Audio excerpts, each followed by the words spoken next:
Freckles जो हैं ये हमारी स्किन में सेल्स होते हैं जिन्हें पिगमेंट सेल्स कहते हैं, मेलानोसाइट्स। सही। मेलानोसाइट्स जब ओवर स्टिमुलेट हो जाते हैं तो वो हमारे स्किन को नेचुरली जो है ये प्रोसेस होता है कि आप की स्किन को प्रोटेक्ट करने के लिए सनलाइट से मेलानोसाइट्स जो है मेलानिन प्रोडक्शन करते हैं, पिगमेंट, ब्लैक पिगमेंट, और वो आपकी स्किन को बैरियर को प्रोटेक्ट करने के लिए होता है। लेकिन सर्टेन फैक्टर्स ऐसे होते हैं जिनकी वजह से ओवर स्टिमुलेट हो जाते हैं। वो फैक्टर्स ये होते हैं कि जेनेटिकली हो सकता है, हार्मोनल इश्यूज हो सकते हैं, सन एक्सपोजर हो सकता है। एग्जैक्टली। यूवी रेज का बहुत ज़्यादा इसका है। सन ब्लॉक का यूज़ ना करने की वजह से डायरेक्ट आप सनलाइट में जा रहे हैं इस वजह से, और वाइट जो स्किन होती है उसके ऊपर ज़्यादातर इश्यूज होते हैं। आपने फ्रेकल्स जो है ना वो छोटे छोटे से पिगमेंट होते हैं एरियाज, तो उनको हम फ्रेकल्स कहते हैं, स्पॉट्स। हाँ, एक मिलाजमा है, भी क्लस्टर फॉर्म में है एक मिलाजमा है जिसे हम छाइयाँ कहते हैं। जी। वो पूरा पैच होता है, ठीक है। वो आपके चीक्स पे हो सकता है, आपकी अपर लिप्स, प्रेगनेंसी में आपको वो नजर आएगा, उसको हम मिलाजमा कहते हैं। जो फ्रेकल्स हैं वो ज़्यादातर सन एक्सपोजर की वजह से हैं और जेनेटिकली भी होते हैं, तो वाइट स्किन के ऊपर ये मेलानोसाइट्स की ओवर स्टिमुलेशन की वजह से जो है वो रिस्क पे होती है, ये रिस्क पे होती है। हो गया। अच्छा डॉक्टर समीना, आपसे जानना चाहूँगी, ये फ्रेकल्स के बारे में बात की, मिलाजमा के हवाले से बात की, तो हमारी होम्योपैथी इस हवाले से क्या कहती है? जी बिल्कुल, फ्रेकल्स हो जाते हैं ठीक।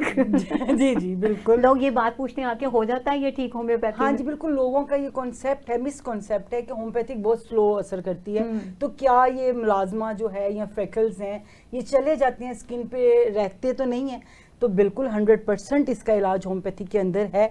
इसमें जिस वक्त हमारे पास पेशेंट आती है प्रेगनेंसी में, और जब उनको मुलाजमा होता है तो उसमें सबसे पहले हम यही देखते हैं पेशेंट ज़्यादातर एनेमिक होती हैं। एग्जैक्टली। एनेमिक होने की वजह से ही और बहुत सी पेशेंट्स ये भी कहती हैं कि मुलाजमा हुआ था आफ्टर प्रेगनेंसी, सब खुद से ही ठीक हो गया। तो वो जो पेशेंट एनेमिक होता है, जब अच्छी डाइट लेता है, जैसे ही वो उसकी पूरी होता है HB, तो वो ठीक हो जाता है। लेकिन होम्योपैथिक हमारी इसमें बहुत अच्छा ट्रीट करती है। जब आपका लीवर के अंदर प्रॉब्लम्स आ रही हैं, आपको हेपेटाइटिस A है, B है, या आपको कोलेस्ट्रॉल लेवल आपके ज़्यादा हैं, या आप जंक फूड बहुत ज़्यादा लेते हैं, आपके फूड के अंदर फैट बहुत ज़्यादा है, तब भी ये आपकी बनती हैं मुलाजमा और फ्रेकल्स। तो हमारी होम्योपैथिक दो चीज़ों पे उसको पकड़ेगी। एक तो इसके अलावा hormonal change, yes, hormonal change में सीपिया मैजिकल इफेक्ट देती है। रात को सोते वक्त देनी है आपने 200 में, तो विद इन डेज ये गायब होना शुरू हो जाती है। न्यू प्रैक्टिशनर्स जो हैं वो, उनको यहाँ से फायदा बिल्कुल मिल रहा होगा कि डॉक्टर साहब ने बता दिया कैसे देनी है आपने।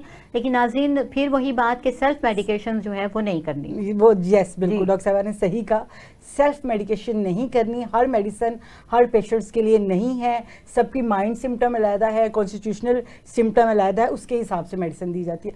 उसके अलावा फ्रेकल्स के लिए हमारी होम्योपैथिक में काली ब्रूम्स है और वो बहुत अच्छा इफेक्ट करती है। उसके बाद सीमी फ्यूगा, हार्मोनल इम्बैलेंस के लिए सीमी फ्यूगा बहुत अच्छा इफेक्ट करती है। उसके बाद कालू फॉलियम हार्मोनल इम्बैलेंस के लिए बहुत अच्छा काम करती है, जिसकी वजह से फ्रेकल्स एंड मुलाजमा आ जाता है। बर्बरिस एक्वी को तो आप हर जगह पे साथ में यूज करवाते हैं। बर्बरस एक्वाफोलियम में क्या करती हूँ, अपने पेशेंट्स को ये कहती हूँ कि आप जो भी अपना रात को लोशन यूज कर रही हैं उसमें इसके ड्रॉप्स डालें और उसको लगा लें, तो आपका ये बिल्कुल ठीक होना शुरू हो जाएगा। जिसे कहते हैं ना 50% अगर उससे क्योर हो रही है, तो अगर आप ये करते हैं तो 100% की तरफ रेशो चली जाती है।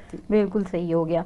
अच्छा, आपके तरफ दोबारा आते हैं डॉक्टर समीना तैयब, आपसे जानते हैं कि जो फ्रेकल्स होती हैं इसका भी बताइए, मुलाजमा का भी बताइए कि क्या प्रोसीजर होता है कि ये ठीक हो सकता है, इसके लिए कौन सा प्रोसीजर आप यूज़ करते हैं? जी, सबसे पहले तो इसमें जो है टॉपिकल स्किन केयर बहुत ज़्यादा इम्पॉर्टेंट है। सही। हमारे पास जो पेशेंट्स आते हैं वो जिस तरह होम्यो में अगर कहते हैं कि कुछ सर्टेन टाइम तक आप मेडिसिन यूज़ करेंगे तो वो रिमूव हो जाते हैं, लेकिन एलोपैथिक में और प्रोसीजर्स में ये है कि आप इसको लॉन्ग टर्म लेके चलना होता है, इसलिए लॉन्ग टर्म स्किन केयर एक बता देते हैं उन्हें, ताकि उसके साथ ये यानी एक प्लान सेट कर देते हैं। प्लान सेट कर देते हैं। स्किन केयर बहुत ज़्यादा फर्स्ट नंबर पे, उसके बाद प्रोसीजर्स की तरफ जाते हैं। प्रोसीजर्स में हमारे पास मिलाजमा के लिए और फ्रेकल्स के लिए पील्स अवेलेबल है। अच्छा। केमिकल पील्स, वो क्या होता है, आप ज़रा आसान लफ्जों में हमारे नाज़रीन को बताइएगा। पील्स जैसे कि इसके नाम से जाहिर है स्किन को पील करता है। It's not a mask, it's chemical liquid okay, that we apply on the skin. वो स्किन पे अप्लाई करने से आपकी जो फर्स्ट स्किन की लेयर है वो एक्चुअली एक्सफोलिएट हो जाती है। सही। वो पहले डेड होती है एंड डेड रिमूव हो जाती है ठीक हो ऑटोमेटिकली। वो आपको डैमेज नहीं कर रही होती स्किन को, बैरियर को, लेकिन वो डेड होके रिमूव हो जाती है। तो एक्चुअली जो पिगमेंट होता है वो आपकी या तो स्किन की एपिडर्मिस में है या डर्मिस में है, डाउन द जो है।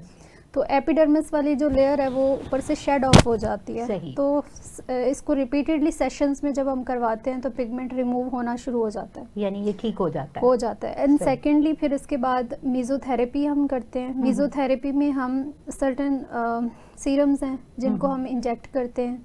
इसमें ट्रांजामीन का बहुत ज़्यादा रोल है। अच्छा, ट्रांजामीन इंजेक्शंस और इसके साथ मिक्स करते हैं सीरम्स, PDRN, ठीक है। तो ये सब कुछ जब इंजेक्ट करते हैं तो वो आपके मेलानोसाइट्स की जो फर्दर ग्रोथ है उनको स्टॉप कर देता है। ठीक, उसकी प्रोडक्शन को स्टॉप कर देता है स्लोली। फिर वो आपकी वो जो है ना कम। अभी डॉक्टर साहब आपने सीरम्स की बात की तो मैं इसी से एक पॉइंट मेरे जहन में आया कि बहुत ज़्यादा ना आजकल वो ट्रेंड है, आप देखें कि डिफरेंट जो कॉस्मेटिक की कंपनीज़ हैं जिसमें रेटिनाइड होता है वो यूज़ किया जाता है, रेटिनॉल लगाया जा रहा है, नहीं पता कि मेरी स्किन को चाहिए कि नहीं चाहिए। हाइलुरोनिक एसिड जो है, कॉजिक एसिड है, वो चल रही हैं ये सारी चीज़ें। तो आप क्या कहते हैं कि जैसे कि ये फ्रैकल्स वगैरह होते हैं तो इनके लिए इनमें से कोई है कि जो यूज़ किया जा सकता है ताकि हमारे कोई जो नहीं एस्थेटिक प्रोसीजर्स वगैरह कर सकते तो वो सीरम वो वाला यूज़ कर सकें?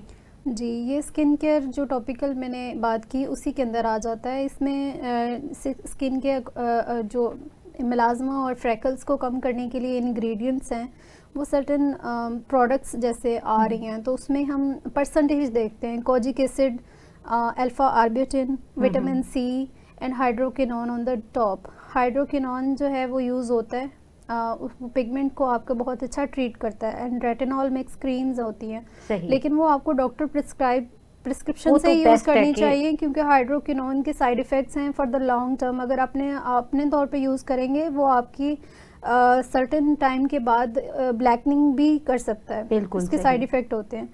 तो वो फिर एक टाइम टू टाइम हमें जो है ना उस पेशेंट को मॉनिटर करके हम वो यूज़ करवा सकते हैं क्योंकि यंग गर्ल्स जो हैं वो बस देखती हैं कि ये सीरम्स कर सकते हैं। की आपने बात की जैसे, तो वो भी सेल्फ यूज़ नहीं करने चाहिए। रेटिनॉल्स का ये होता है कि वो आपके बैरियर को डैमेज भी कर सकता है। अगर आप एक्स्ट्रा ड्राई करेंगे और एक्स्ट्रा स्किन रिमूव होगी वो बैरियर को डिस्टर्ब करेगी, रेडनेस कॉज करेगी, आपकी स्किन को डैमेज करेगी।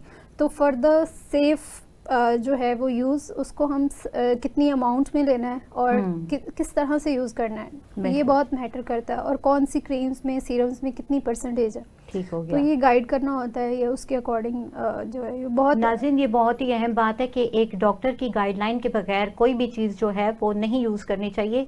यहाँ एक जर्नल बात करूँगी कि एक किताब जो हम पढ़ते हैं, एक बुक रीडिंग अगर हम कर रहे होते हैं, वो भी अगर किसी टीचर के बगैर करते हैं तो वो भी आपके लिए हार्मफुल हो सकती है। तो ये एक जनरल बात है। तो ये तो फिर एक प्रोसीजर है, एक ट्रीटमेंट है जिसमें मेडिकेशन भी है और हम इलाज करते हैं, अपने फेस पे अप्लाई करना है। तो इसके लिए कॉन्शियस होना चाहिए, आपको डॉक्टर के बगैर खुद से ही ये ऐसी चीज़ें नहीं इस्तेमाल करनी चाहिए।